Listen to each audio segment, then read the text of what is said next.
বাংলাদেশ জামাত ইসলামের লোক আশ্বাস নয়, তারা কাজে বিশ্বাসী। আমরা ইতিপূর্বে যেসব কাজ আপনাদের এই অঞ্চলে করেছি, আমাদের নেতার কাছে কারো যাইতে হয় নাই, আমাদের সভাপতির কাছে কারো কোনো প্রয়োজনে যাইতে হয় নাই। আমরাই আপনাদের বাড়িতে রাত্রের বেলা এসে আমরা যদি বাংলাদেশ জামাত ইসলামকে বিজয়ী করতে পারি, ইনশাআল্লাহ প্রত্যেকটা ঘরে ঘরে আমাদের দায়িত্বশীল বাইরে যায় খোঁজখবর নিবে।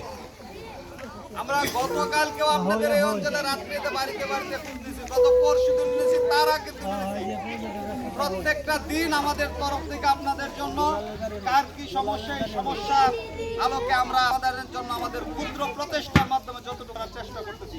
শুধুমাত্র আমার দুকে বাংলাদেশ জামাত এই অঞ্চলে যারা আছে, প্রায়ই আমরা খেটে খাওয়া মানুষ, কেউ আমরা ভ্যান চালাই, অটো চালাই, কৃষিকাজ করি, যত সামান্য মুদি দোকান করি। এইগুলা থেকে আপনাদের জন্য যখনই কেউ কোনো অসুস্থতায় পড়ছে, চিকিৎসার জন্য পাশে দাঁড়াইছি। আমরা যার ঘরে খাদ্য নেই, সে খাদ্যর জন্য আপনাদের পাশে দাঁড়াইছি, শুধু আমাদের নিজেদের উদ্যোগে। আমরা চাই সরকারি কোনো জিনিস যদি আমাদের হাতে আসে, সেইটা আপনার বাড়ি পর্যন্ত পৌঁছবে। কোনোর জন্য আমাদের কারোর জন্য কোনো টাকা পয়সা দেন দরবার অমুক তমুক দেয় ধরতে হবে না। তাহলে এইরকম একটা দলের জন্য যদি আমরা কাজ না করি, কাদের জন্য কাজ করব? বাংলাদেশ আওয়ামী লীগ, জাতীয়তাবাদী দল বিএনপি এবং এই জাতীয় পার্টির এই তিনটা লোকই আমাদের এই অঞ্চলের বেশিরভাগ ছিল, সেখানে আমরা যাইতে পারি নাই। আমরা আমাদের তরফ থেকে আপনাদের পর্যন্ত দাওয়াত পৌঁছতে পারিনি, তার জন্য আমরা ক্ষমা প্রার্থী। কিন্তু আমরা এখন যেহেতু আসছি এই প্ল্যাটফর্মে, আমাদের চাওয়া কি, এই বিষয়ে আমি 2 মিনিট কথা বলবো। আমাদের 1 নম্বর চাওয়া হচ্ছে সৎ লোকে দেশটা শাসন করুক। এটা কি আপনারাও চান না? কোন চাঁদাবাজ, দখলবাজ, দুর্নীতিবাজ, টাকা পয়সা খায়া মানুষের টিসিবি, বিধবা কার্ড, কৃষি কার্ড, অমুক টাক, এইগুলা চান কি চান না? টাকা পয়সা ছাড়া চান না টাকা পয়সা দিয়ে চান? আমরা নিজেরাও মাদক খাই না, মাদক গ্রহণ করি না, বিড়ি সিগারেট খাই না। আমরাও চাই আমাদের সন্তান যারা আসবে তারা মাদক মুক্ত থাকে। এখন যে খায় সে যদি বলে যে আমি এলাকা মাদক মুক্ত করবো, এটা সম্ভব না। যারা না খায় তারাই যদি সবাই একত্রিত আসে, তাহলে এটা সম্ভব। আমাদের এক মামা বলছে এই রাস্তার ব্যাপারে, আমরা আমাদের ব্যক্তি উদ্যোগে এই রাস্তা ইতিপূর্বে মাটির কিছুটা ব্যবস্থা করছি। আমি প্রথমে বলছি আমরা এখানে জনসামান্য সবাই আমরা শ্রমিক মানুষ, আমাদের এরকম কোনো ফান্ডিং নাই যে ফান্ড থেকে আমরা আপনাদের জন্য বিশাল কিছু করব। তবে ইনশাল্লাহ বাংলাদেশ জামাত ইসলাম যদি কখনো ক্ষমতায় যায়, আপনাদের যার যেটা প্রয়োজন, যার যেটা সমস্যা, আমাদের ব্যক্তিগত ফান্ড থেকে হোক, দলীয় ফান্ড থেকে হোক, সরকারি ফান্ডের ব্যাপারে এবার আসতেছি। কি বলছে আমাদের আমির সাহেব? উনি বলছেন বাংলাদেশ জামাত ইসলাম যদি ক্ষমতায় যায়, তারা সরকারি কোনো টাকা পয়সা নিব না। একটা এমপির বেতন কত জানেন? মিনিমাম 2-2.5 লাখ 3 লাখ টাকা মান্থলি সরকার থেকে দেয়। এরপরে তার সুবিধা আছে, এই টাকাটা তারা একটাও নিবে না। সরকারি গাড়ি পায়, সরকারি গাড়ি চড়তো না। ট্যাক্স বিহীন অনেক কিছুর সুযোগ সুবিধা পায়, এটা তারা নিত না। ফ্ল্যাট পায়, প্লট পায়, এগুলো নিব না। তারা শুধু মানুষের জন্যই কাজ করতে ইচ্ছুক। আমাদের অনেক জেলার এমপি প্রার্থী আছে যারা নিজেদের সমস্ত সম্পত্তি ওয়াকফ করে দিয়ে দিছে মানুষের কাজের জন্য। তাদের নিজস্ব বলতে আপনাদের ভালোবাসা, আপনাদের প্রেরিত শ্রদ্ধা, তার নিজের ইমানি শক্তি, এছাড়া অনেক এমপি প্রার্থী আছে আর কিচ্ছুই নাই। সেই নবীর যুগ থেকে শুরু করে যখন কোনো সমস্যায় পড়ছে, সেই সাহাবীগুলো হয়তোবা তারা আর্থিকভাবে ওইরকম ভালো ছিল না, কিন্তু সম্মিলিত প্রচেষ্টায় তারা ক্ষুদ্র অংশ হয়ে গেছিল শক্তিশালী। কোনো যুদ্ধের প্রয়োজন হয়েছে, যুদ্ধের সময় টাকার প্রয়োজন হয়েছে, কারো কোনো সহযোগিতার প্রয়োজন হয়েছে, সবাই মিলে সেটা সমস্যার সমাধান করে। আমরাও সেই একটা বাংলাদেশ চাই যেখানে যার যেটা প্রাপ্য, ইনসাফ ভিত্তিক, সমতা ভিত্তিক, আপনার প্রাপ্যটা আপনার পর্যন্ত আসুক। আমরা সকলেই যার যার অবস্থান থেকে দায়িত্ববান, যে দায়িত্বটুকু আমার উপর ন্যস্ত আছে, আমার শুধু আমার পরিবার চালানোর জন্য আমাকে পৃথিবীতে আনা হয় নাই।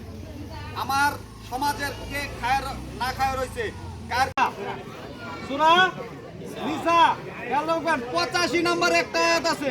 কত নম্বর আয়াত? কত নম্বর? 85। এখানে বলছে এই যে কোনো ভালো কাজের সুপারিশ করে তাহলে সে একটা অংশ পাবে, সওয়াবের অংশ পাবে।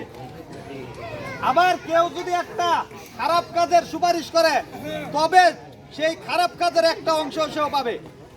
নিশ্চয় আল্লাহ সকল হিসাবে সংরক্ষণকারী। তাহলে দেন এই যে আজকে আমি নাম বলতে রিস্ক করবেন, ভালো লোকে যত ভালো কাজ করবে তার একটা বেনিফিশিয়ারি আপনি পাবেন, খারাপ কাজ করবে তার একটা অংশ পাবেন। সিদ্ধান্ত আপনাদের। নিজেই তো সারাদিন পাপের উপরে আছি, আরো যদি এই মেম্বার, চেয়ারম্যান, এমপি, মন্ত্রী হেগর পাপের বোঝা লই তাহলে কই যায় ঠেকমু? উপায় আছে? আমগরে মাথা পিছুর রুন 1,20,000 ছাড়াইছে। আজকে যে মায়ের পেটে বাচ্চাটা প্রসব হইছে, জন্মগ্রহণ করছে, এর 1,20,000 দিয়ে ছাড়াইছে। কারা করলো? কাদের বাড়ি টাকা পয়সা ব্যাংক ব্যালেন্স বিদেশ আছে। আমগরে এমপি প্রার্থী যেটি আছে খোঁজ নিয়ে দেখেন, এখন প্রায় ঘরে মোবাইল আছে, সার্চ মোবাইল দেওয়া। আপনারা ইনশাআল্লাহ চিন্তা ভাবনা সবাই করবেন, আমরা বিবেকের কাছে দায়বদ্ধ। এখন শুনেন, আপনাদের এই অঞ্চলের একটা রাস্তা, আবার ওই ডিসির বাড়ি থেকে রুহুলি পর্যন্ত একটা রাস্তা। আমরা কথা দিতেছি আমাদের এমপি প্রার্থীর কাছে, আপনাদের তরফ থেকে আমার বীর মুক্তিযোদ্ধা চাচা আছেন, উনি এই কাগজটা দিবেন এবং আমরা আপনাদের প্রতিশ্রুতি দিতেছি ইনশাল্লাহ বাংলাদেশ জামাত ইসলাম যদি জয় লাভ করে এবং এই ইউনিয়নের যদি প্রথম কোনো কাজ হয় তবে সেইটা আপনাদের এই দুইটা রাস্তার কাজ ইনশাল্লাহ হবে, যদি আপনারা চান। আমরা চাই সকল ভাই আমরা ঐক্যবদ্ধ থাকা বাংলাদেশ জামাত ইসলাম থেকে সদর 5 থেকে যদি আমাদের এমপি প্রার্থী পাশ করে সকলে মিল্লা যদি তার জন্য কাজ করি, যদি আমাদের সুযোগ আসে, আল্লাহ তাআলা যদি কোনো কাজ করার তৌফিক দান করে, তবে প্রথমে এই ইউনিয়নের ভিতরে ইনশাল্লাহ আপনাদের এই দুইটা রাস্তার কাজ আমরা ইনশাল্লাহ করার চেষ্টা করি। আমাদের তরফ থেকে আমাদের বীর মুক্তিযোদ্ধা চাচা এটা আমাদের এমপি প্রার্থীর কাছে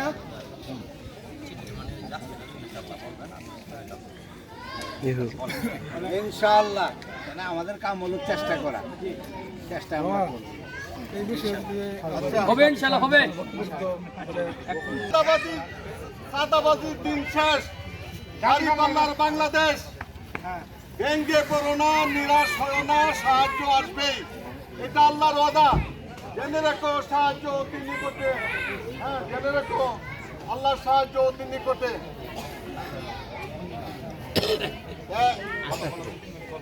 আচ্ছা, আমাদের মা বোনরা যারা আছেন, ভোট যাচাই আরো তো সময় আছে, আমাদের আরো কথা বলার সুযোগ আছে। আমরা আবার আসবো, আরো আমরা চাই আল্লাহর জমিনে আল্লাহর আইন চাই, সৎ লোকের শাসন চাই, দাঁড়িপাল্লায় ভোট চাই। আসসালামু আলাইকুম ওয়া রাহমাতুল্লাহি ওয়া বারাকাতুহু।